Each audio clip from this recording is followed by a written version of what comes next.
রাবণ মহাদেবের দর্শন পেয়ে রাবণ মহাদেবের কাছে নিজের ভোগ চেয়েছিল, ভোগ বিলাসিতা করবে বলে সাম্রাজ্য চেয়েছিল। রাবণকে সোনার লঙ্কা কে বানিয়ে দিয়েছিল? স্বয়ং ভগবান শঙ্কর তাকে লঙ্কা বানিয়ে দিয়েছিল। এবার শঙ্করের চরিত্র দেখো, যে শঙ্কর বেচারা নিজের জন্য কোনোদিন কুটিয়া বানায়নি, সে লঙ্কা বানিয়ে দিল, তো দিল সোনা দিয়ে বাঁধিয়ে। সত্যি মহাদেবের দরবারটা বড় বিচিত্র। মহাদেবের পূজায় কি লাগে? আকন্দ পুষ্প, আকন্দ, ধুতরা ফল, ধুতরা ফুল, বিল্লপত্র। যে সমস্ত ফুল অন্য কোনো দেবদেবী কদাপি গ্রহণই করে না, পাওয়া যায় কোথায়? ভালো ভদ্র পরিবেশেও পাওয়া যায় না। আকন্দ, ধুতরা এসব কোথায় পাওয়া যায়? সব গ্রামে, জঙ্গলে, বনে বাজারেতে পাওয়া যায়। সেগুলো ভোলেনাথের সবচেয়ে প্রিয়। আবার ভোলেনাথের পূজাতে নিষেধ আছে, কিন্তু কোন সুগন্ধি পুষ্পের দ্বারা ভোলে বাবার অর্চন করা যাবে না। ওই ধুতরাতেই বাবা বেশি প্রসন্ন। ধুতরার ফল যদি কাউকে খাইয়ে দাও জীবনের মতো, সে পাগল। আর ভোলেনাথ ধুতরার ফল নিয়ে বসে থাকে। আচ্ছা, ভোলে বাবার সঙ্গীকে ভূত, প্রেত, পিশাচ, বেতাল, এরা হলো ভোলেনাথের সঙ্গী। মানে সংসারে যাদেরকে সবাই তুচ্ছ তাচ্ছিল্য করে থাকে। ভূত প্রেতের কোনো মর্যাদা আছে বলো? সংসারে কোনো মর্যাদা আছে? কেউ কখনো বলবে আমি ভূতকে নিয়ে থাকবো? ভোলে বাবা তিনি ভূত প্রেতকে বড় ভালোবাসে, পরম প্রেম ভূত প্রেতদের প্রতি। ভূত প্রেত ছাড়া ভোলে বাবা কিছু জানেই না। ভোলেনাথ থাকে কোথায়? যেখানে যেতে সবাই ভয় পায়, শ্মশানে। যেখানে ভালো মানুষ যেতে ভয় পায়, সেখানে ভোলেনাথ সর্বসময় থাকে। আর শ্মশানের ভস্যের যে পাউডার, সেটা গায়ে মাখে। ভোলেনাথ আর কোনো পাউডার ইউজ করে না, কোনো পন্ডস বা কোনো পাউডার মাখে না। ভোলে বাবা তিনি ওই শ্মশানের যে রাখ, যে পাউডার, মরা পোড়ানোর পর যে ছাই থাকে, সেই ভস্য বিভূতি গায়ে মাখে। কখনো ভোলে বাবার কাছে কেউ জিজ্ঞাসা করেছিল, বাবা তুমি এরকম কেন?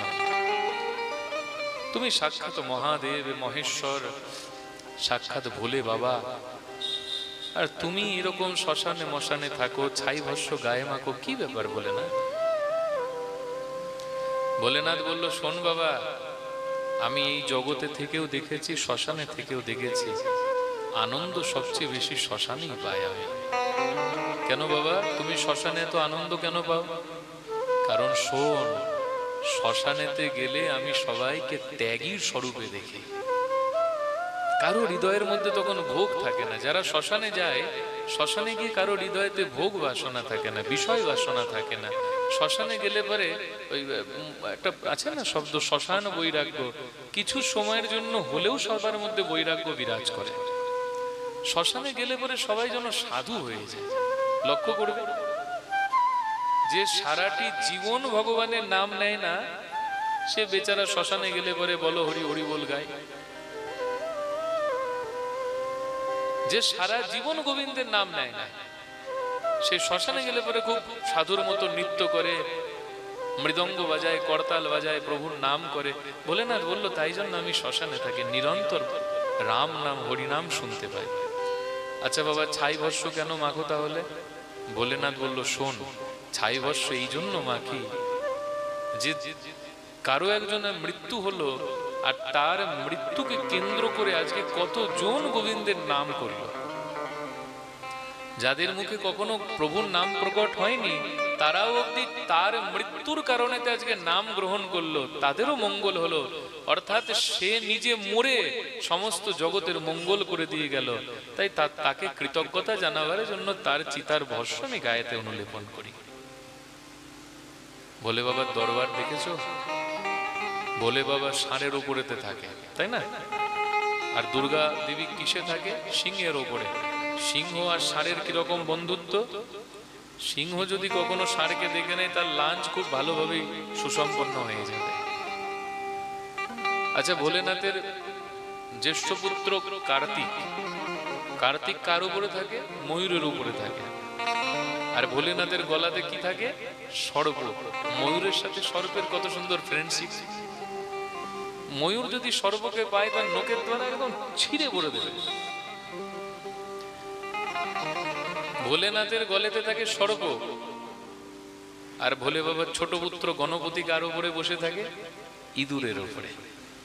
সর্প যদি কোনোভাবে ইঁদুরকে পেয়ে যায়, সোনায় সোহাগা। কিন্তু মহাদেবের দরবারে কারোর প্রতি কারো কোনো হিংসা নেই। সকলে কিন্তু বিরুদ্ধাচারী, সকলের কিন্তু আচরণ বিরুদ্ধ, কিন্তু একজনের কৃপায়। যেমন শুনেছো না পরশুমুনির কথা? পরশুমুনির কথা কখনো শুনেছো? যা স্পর্শ হলে পরে যে কোনো ধাতু স্মরণত্ব প্রাপ্তি হয়। লোহা অব্দি সোনা হয়ে যায় যার স্পর্শ লাভ করলে। তো মহাদেব হচ্ছে এরকম পরশমণি, তার সংস্পর্শে যেই যায় সেই নিজেকে সোনা বানিয়ে নেয়। সে নিজের সর্বস্ব, যত হীনতা, যত খারাপ কিছু আছে, সমস্ত কিছুকে বিসর্জন দিয়ে সে মহান হয়ে যায়। মহাদেবের দরবার এই প্রকার। নিগম কল্পতরুর্গলিতম ফলম সুখমুখাদয়মৃত দ্রব সংযুতম পিবত ভাগবতম রসমালয়ম মুহুর্মুহু রসিকা ভুবি ভাবুকা।